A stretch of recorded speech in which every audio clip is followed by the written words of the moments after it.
Hello बच्चों, मैं रुपेश कुमार आपके अपने यूट्यूब चैनल स्टडी वाइज पर आपका स्वागत करता हूं। बच्चों, जैसा कि आप जानते हैं, पूरे विश्व में महामारी फैली हुई है, जिस कारण से पूरी संस्थान बंद है। स्कूल, कॉलेज, कोचिंग सारे बंद हैं।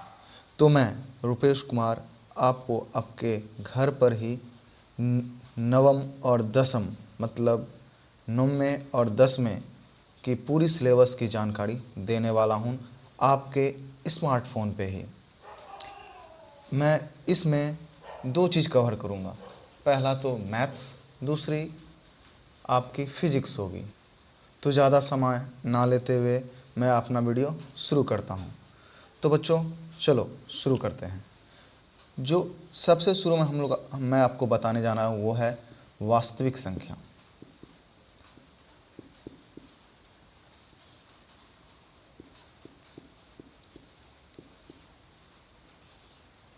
संख्या पद्धति की पहली चीज वास्तविक संख्या। वास्तविक संख्या है क्या, हम लोग जानेंगे वास्तविक संख्या है क्या। तो वास्तविक संख्या परिमेय संख्या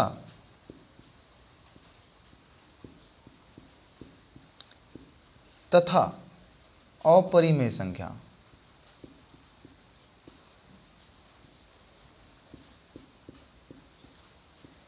फिर से ध्यान देंगे, परिमेय संख्या तथा अपरिमेय संख्या के समुच्चय अर्थात समूह को हम लोग वास्तविक संख्या कहते हैं। तो नोट कर लेंगे हम लोग फिर से एक बार, परिमेय संख्या तथा अपरिमेय संख्या के समुच्चय को वास्तविक संख्या कहते हैं। तो इसको नोट कर लेंगे आप लोग।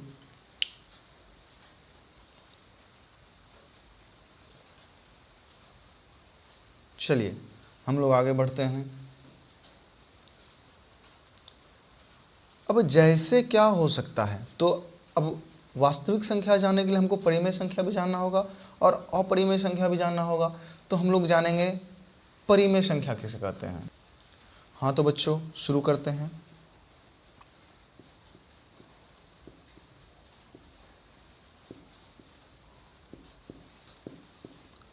जानेंगे परिमेय संख्या के बारे में। तो जान लेते हैं, जो भी संख्या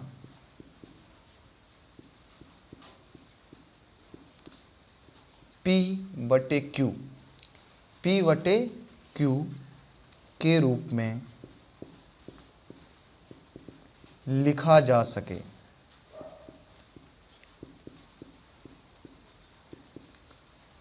परिमेय संख्या कहलाता है।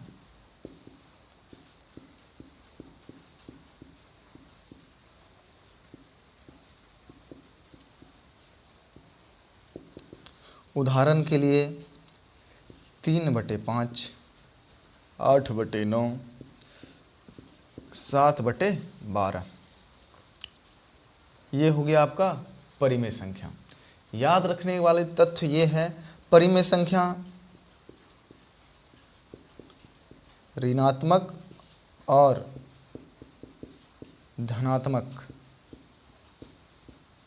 दोनों ही हो सकती है। यहाँ पे हम लोग ध्यान देंगे, परिमेय संख्या ऋणात्मक और धनात्मक दोनों ही हो सकती है। अर्थात हम -3/8 भी लिख सकते हैं, -7/5 भी लिख सकते हैं। एक बार फिर से जान लेते हैं, परिमेय संख्या जो संख्या P/Q के रूप में हो वह परिमेय संख्या कहलाता है। और जहाँ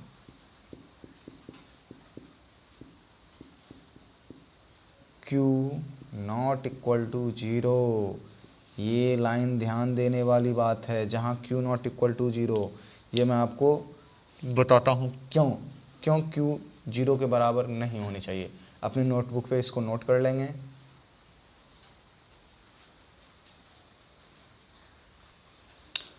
अभी हमने बताया था कि q नॉट इक्वल टू 0 होना चाहिए।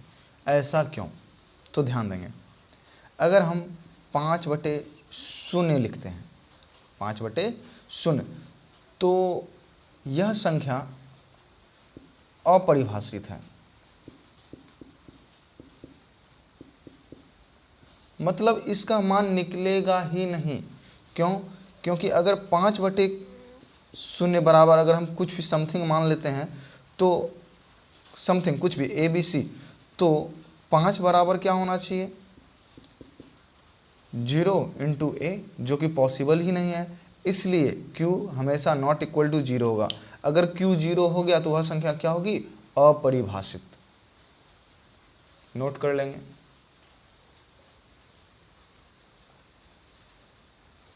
अब हम लोग चलते हैं अपरिमेय संख्या के बारे में जानने के लिए। तो अपरिमेय संख्या किसको कहते हैं? जस्ट अपोजिट है परिमेय संख्या का। तो परिमेय संख्या किसको कहते थे? जिस संख्या को P/Q के रूप में लिख दिए, P/Q के रूप में लिख दिए, और जहाँ Q नॉट इक्वल टू 0 हो, बस यही है परिमेय संख्या। परंतु अपरिमेय संख्या ऐसा नहीं है। अपरिमेय संख्या वैसी संख्या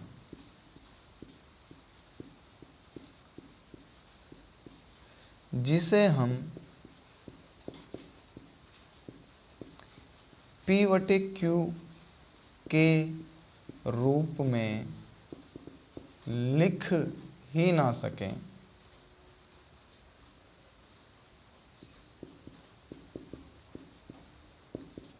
उसे अपरिमेय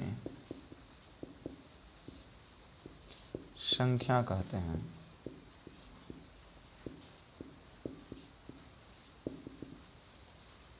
उदाहरण के लिए जान लेंगे, √2, √5, √7 एटसेट्रा। ऐसा क्यों हमने √2 लिया, √5 लिया, √9 क्यों नहीं लिया? तो जान लेंगे, √9 का पूरा पूरा वैल्यू निकलता है क्या? 3।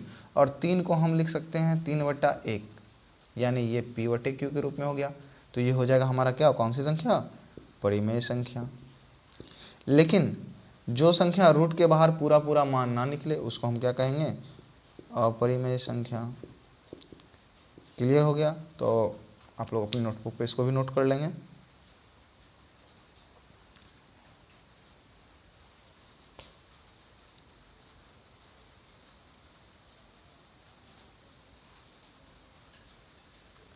तो फिर से एक बार हम लोग वास्तविक संख्या को देख लेते हैं।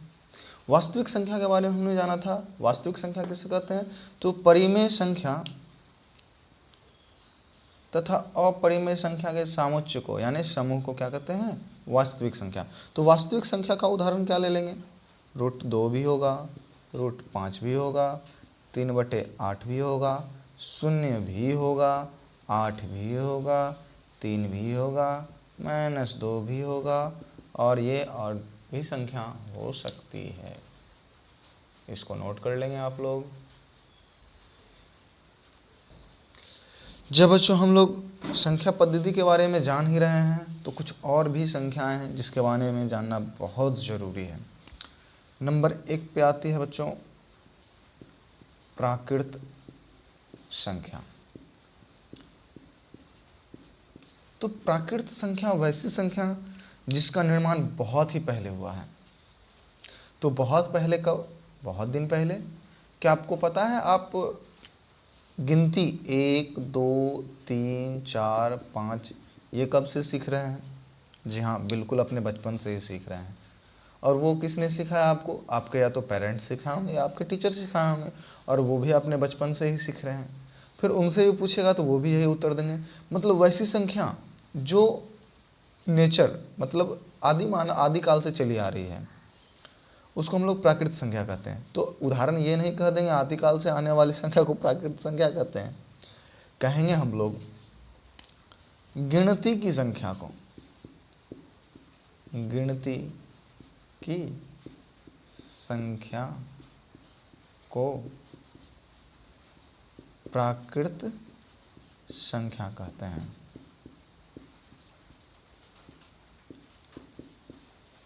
तो गिनती की संख्या यही होगी 1 2 3 4 5 डॉट डॉट डॉट डॉट 100। अब ऐसा नहीं कि 100 पे ही ख़त्म हो जाता है, हम लोग तो 100 पे अपने सहूलियत के लिए जानते हैं, तो ये और भी होती है आगे, कहाँ तक होती है तो जान लेंगे 1 2, इस तरह से जाते जाते इन्फिनाइट यानी अनंत। कहाँ तक? अनंत। अनंत मतलब जिसका कोई भी अंत ना है। तो गिनती की संख्या को हम लोग प्राकृत संख्या कहते हैं। उदाहरण के लिए लिख लेंगे 1 2 3 4 5 6 7 8, कॉपी भर जाएगा, लेकिन ये गिनती की संख्या खत्म नहीं होगी क्योंकि ये अनंत है। नोट करेंगे इसको भी।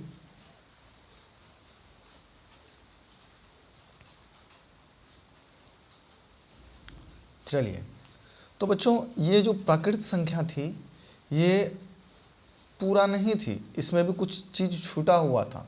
तो छूटा हुआ था तो उसको पूरा किया। पूरा किया किसने? शून्य ने। तो जब शून्य आ गया तो संख्या का नाम बदल गया। नाम क्या हो गया? जब यह पूर्ण नहीं था, शून्य आया तो क्या हो गया? पूर्ण।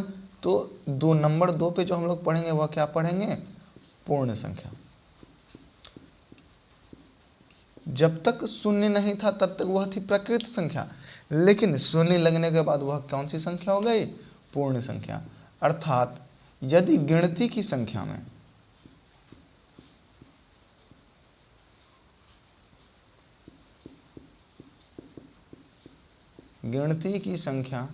के आगे शून्य लगा दे तो वह संख्या पूर्ण संख्या हो जाएगी। यानी 0 1 2 3 डॉट डॉट डॉट इन्फिनाइट, अनंत। नोट करेंगे इसको भी।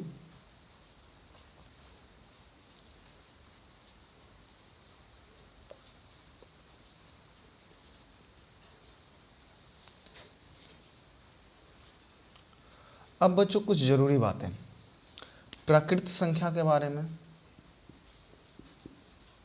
और पूर्ण संख्या के बारे में। सबसे छोटी प्राकृत संख्या, तो सबसे छोटी प्राकृत संख्या जो है वो है 1, और सबसे छोटी पूर्ण संख्या है वो जो है वो है 0। दूसरा सबसे बड़ी, तो आप बड़ी में क्या ले सकते हो? 5 10, उससे बड़ा 100, उससे बड़ा 1 लाख, उससे बड़ा 10 करोड़, उससे भी बड़ा, उससे भी बड़ा। तो इस तरह से ये बढ़ते बढ़ते ये क्या हो जाता है? अनंत। तो सबसे बड़ा हम कुछ नहीं बता सकते हैं, तो ये क्या हो जाएगा? अनंत। तो ये जान लेंगे हम किसके बारे में? प्राकृत संख्या और पूर्ण संख्या के बारे में। तो छोटी याद रखना है, बड़ी याद रखने का ज़रूरत नहीं है। क्यों? क्योंकि बड़ी कभी एग्जाम में आता नहीं है। एग्जाम के व्यू से सबसे इम्पॉर्टेंट है छोटी संख्या। तो जो है छोटी संख्या प्राकृत वो है 1, और जो पूर्ण संख्या है वो है 0। अब कुछ दोनों में हम लोग समानता जान लेते हैं। हम लोग जान लेंगे कि प्रत्येक प्राकृत संख्या जो है वह पूर्ण संख्या होगी। प्रत्येक प्राकृत संख्या जो है वह पूर्ण संख्या होगी, लेकिन प्रत्येक पूर्ण संख्या जो है वह प्राकृत संख्या नहीं होगी। क्यों नहीं होगी जान लेते हैं। प्राकृत संख्या 1 2 3 4 5 डॉट डॉट डॉट डॉट, ये क्या है हमारा? प्राकृत संख्या। और पूर्ण संख्या 0 1 2 3 4 5 डॉट डॉट डॉट।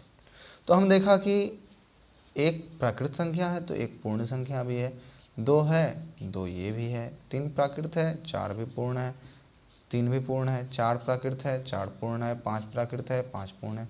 ये तो हमने देख लिया कि जो भी प्राकृत है वो पूर्ण है, परंतु 0 एक ऐसी संख्या है जो पूर्ण है लेकिन वह प्राकृत नहीं है। इसलिए अगर एग्जाम में आ जाए कि प्रत्येक प्राकृत संख्या पूर्ण संख्या होती है तो आप उत्तर लिखोगे यस, हाँ। लेकिन यदि आ जाए प्रत्येक पूर्ण संख्या प्राकृत संख्या होती है, आप लिखोगे नहीं, ये संभव ही नहीं है। चलो तो बच्चों आगे चलते हैं हम लोग। आगे हम लोग सीखेंगे सम संख्या। आप में से बहुत लोग जानते होंगे सम किसको कहते हैं। जो लोग जानते हैं अपने नोटबुक पे लिख लेंगे, और जो नहीं जानते हैं वो ध्यान देंगे। वैसी संख्या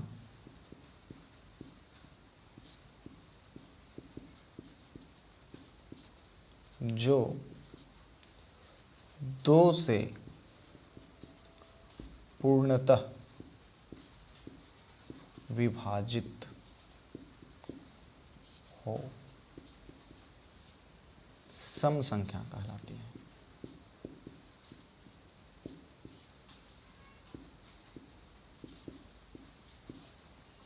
फिर से, वैसी संख्या जो 2 से पूर्णतः विभाजित हो सम संख्या कहलाती है। जैसे तो आप लोग जानते हो कि 2 का टेबल 2, 4, 6, 8, 10 डॉट डॉट डॉट, ये भी इन्फिनिटी तक। तो अब जानेंगे हम लोग इसी में सबसे छोटी सम संख्या।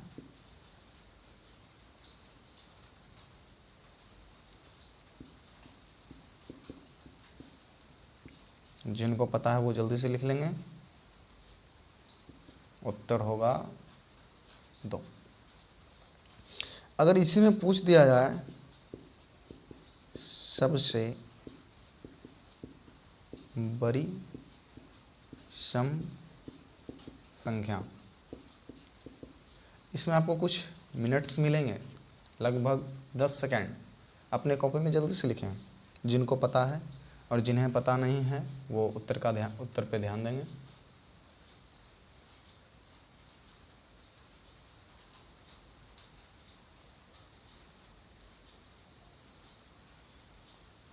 हाँ तो बच्चों, सबसे बड़ी सम संख्या, ध्यान देंगे हमने क्या लिखा है, 2, 4, 6 डॉट डॉट डॉट, लास्ट में क्या लिखा है, इन्फिनिटी। तो जो सबसे बड़ी सम संख्या होगी वह क्या होगा, इन्फिनिटी, मतलब अनंत। कुछ भी हो सकता है भाई, ठीक ना। लेकिन एग्जाम में जो आएगा ये, बस ये इम्पॉर्टेंट, सबसे छोटी सम संख्या। तो सबसे छोटी सम संख्या क्या होगा, 2 होगा, सबसे बड़ी आएगा नहीं।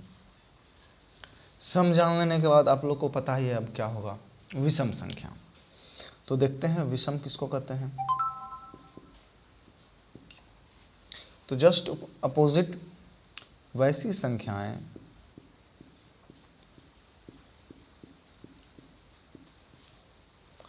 जो 2 से पूर्णतः विभाजित ना हो, विषम संख्या कहलाती है।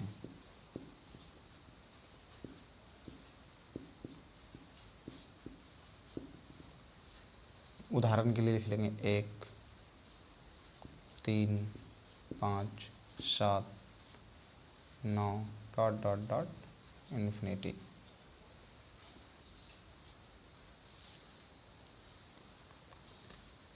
अब इसमें भी हम लोग जानेंगे सबसे छोटी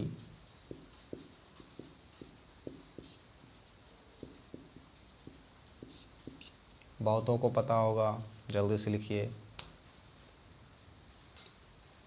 तो क्या, वेरी गुड, 1। लेकिन सबसे बड़ी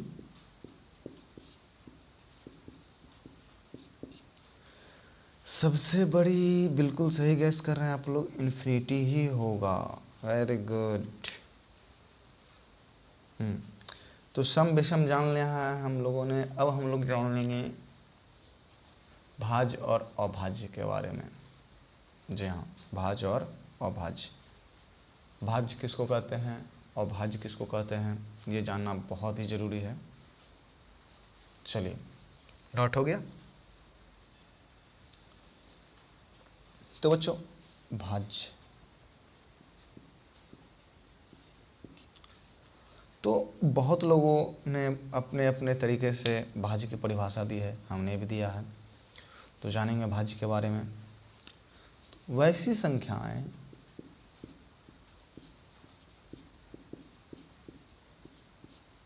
जिनका कम से कम 3 गुणनखंड हो,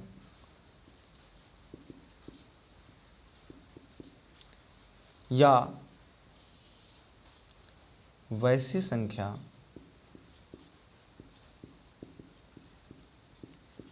जो एक एवं स्वयं के अतिरिक्त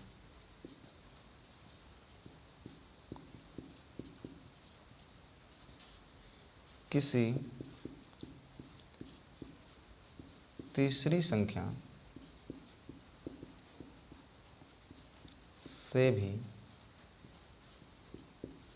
विभाजित हो, भाज्य कहलाती है।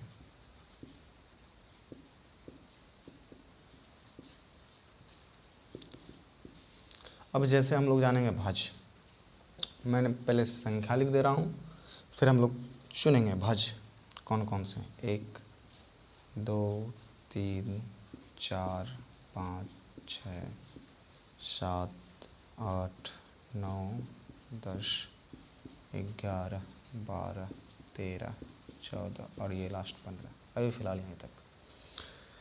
तो हमने क्या लिखा, वैसी संख्या जिनका कम से कम 3 गुणनखंड हो, या वैसी संख्या जो एक एवं स्वयं के अतिरिक्त किसी अन्य तीसरी संख्या से विभाग लगे। तो हम एक की चर्चा करते हैं। क्या एक का 3 गुणनखंड है? नहीं, बिल्कुल नहीं। और ना ही एक से तो कट रहा है, स्वयं से यानी एक से ही कट रहा है, और कोई तीसरी संख्या से नहीं कट रहा है, तो ये नहीं होगा। 2 के बारे में चर्चा कर लेते हैं थोड़ा सा। तो 2 का जो गुणनखंड है वो है 1 है, और एक क्या है, 2 स्वयं है, इसके अतिरिक्त और कोई नहीं है। और दूसरे परिभाषा पर भी आए तो वह 1 से कट रहा है और स्वयं से भी कट रहा है, लेकिन कोई तीसरी संख्या से नहीं कट रहा है, तो ये भी भाज्य नहीं होगा। जी हाँ बच्चों, ये भी भाज्य नहीं होगा। फिर से ज़रा ध्यान दे देंगे, भाज्य संख्या 2 भाज्य संख्या नहीं होगी। 3 तो वैसे भी नहीं होगी। 4 होगी, क्यों? क्योंकि इसका 3 गुणनखंड, कम से कम 3 गुणनखंड आ रहा है। एक तो 1, दूसरा 2, तीसरा 4, इसका आ रहा है 1 2 4। और यह 1 और स्वयं के अतिरिक्त एक संख्या 2 से भी विभाजित हो रही है। 5 नहीं होगा, 6 होगा। क्यों? क्योंकि 1 2 3 6, ये तो बहुत ज़्यादा हो गया। 7 नहीं होगा, 8 होगा, 9 भी होगा। 9 इसलिए होगा क्योंकि ध्यान देंगे, यह 1 से कट रहा है, 9 से भी विभाजित हो रहा है, और 3 से भी विभाजित हो रहा है। तो 1 और स्वयं के अतिरिक्त किसी अन्य संख्या से विभाजित हो रहा है, तो ये होगा 10 होगा, 11 नहीं होगा, 12 होगा, 13 नहीं होगा, 14 भी होगा, और 15 भी होगा। इसको नोट करेंगे। तो हम लोगों ने देखा कि 4 भी भाज्य संख्या होगा, 6 भी होगा, 8 भी होगा, 9 10 12 14 15, इस तरह से बहुत सारी संख्याएं। लेकिन सबसे इम्पोर्टेंट जो है, याद करने योग्य, इसमें सबसे छोटी भाज्य, सबसे छोटी भाज्य जो है वो है 4। ये आपको हर हाल में याद करना है। सॉरी, वीडियो कट रही है।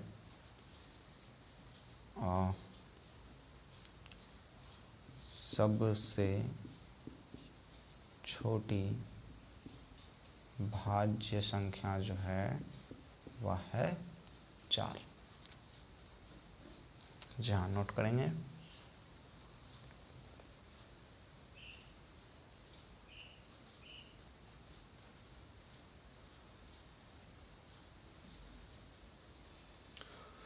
आगे बढ़ते हैं बच्चों। अभाज्य संख्या,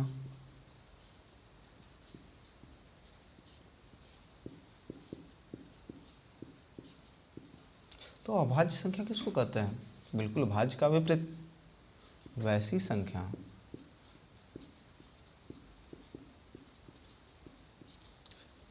जो एक एवं स्वयं के अतिरिक्त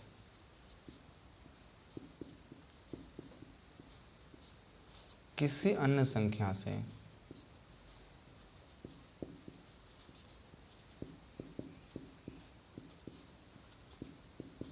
विभाजित ना हो,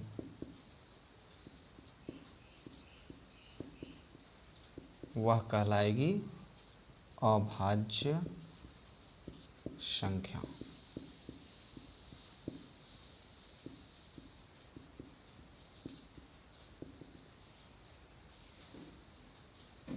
जैसे जानेंगे, इसका भी नंबर पहले ले रहे हैं। 1 2 3 4 5 6 7 8, तो 1 पे आते हैं।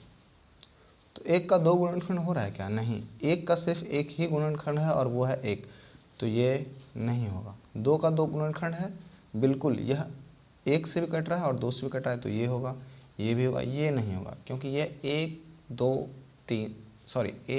और 4 से कट रहा है। ये होगा, ये नहीं होगा, ये होगा और ये नहीं होगा। नोट कर लेंगे। तो कौन कौन सी संख्या है जो अभाज्य है? वह है 2 3 5 7 11। अब नोट हम लोग याद करेंगे, सबसे छोटी अभाज्य 2। इसके अतिरिक्त हम लोग को याद करना पड़ेगा एक और चीज। क्या? एकमात्र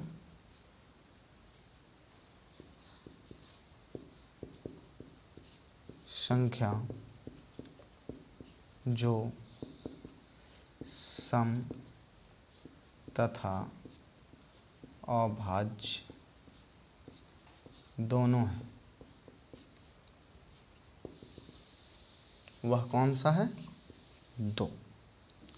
ये याद कर लेंगे, वह है 2। नोट करेंगे।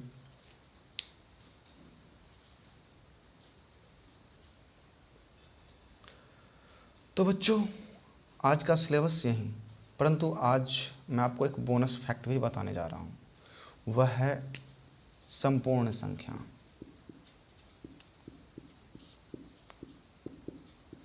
बहुतों को पता होगा, बहुतों को पता नहीं होगा, तो जानेंगे संपूर्ण संख्या के बारे में। जिनको पता है वो अपने नोटबुक में लिखेंगे, और जिन्हें पता नहीं है वो जरा ध्यान देंगे। तो संपूर्ण संख्या, जरा दिमाग लगाइए, कहेंगे किसको? जो कि परिपूर्ण हो,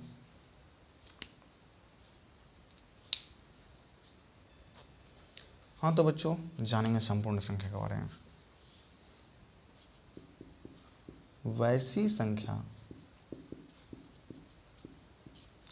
जिनके गुणनखंडों का योग उस दी गई संख्या के दुगना हो, उसे संपूर्ण संख्या कहते हैं।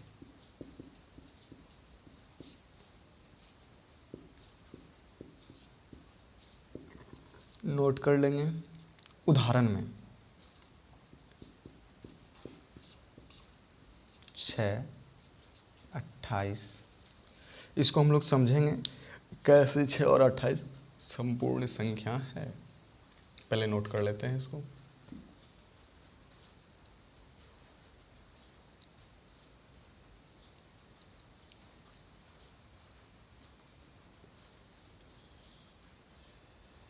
हाँ बच्चों, हमने बताया था वैसी संख्या जिनके गुणनखंडों का योग संख्या से दुगना हो जाए।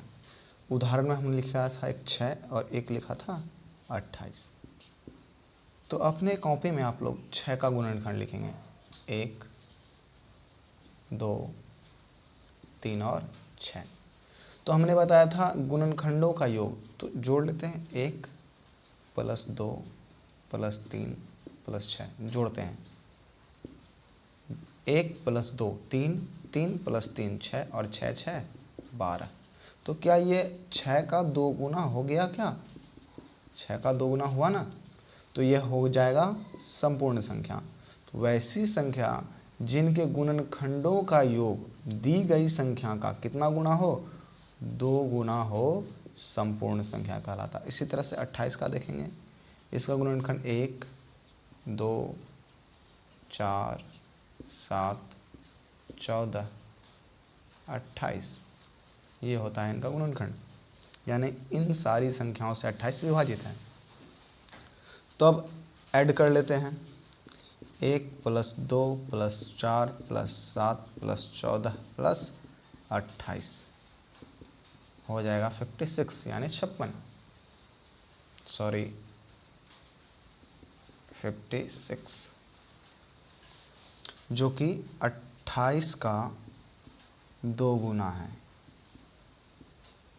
तो हम लोग अभी क्या सीखे?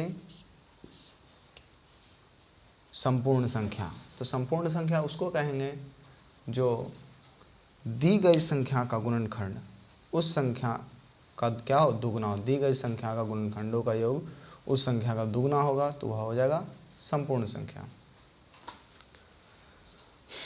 तो बच्चों, आज का क्लास यहाँ समाप्त होता है। अगर आपको हमारा वीडियो अच्छा लगा हो तो वीडियो को लाइक करें, सब्सक्राइब करें तथा अपने दोस्तों के साथ भी शेयर करें। इसके अलावा अगर आपके मन में कोई डाउट हो तो कमेंट में पूछ सकते हैं। धन्यवाद।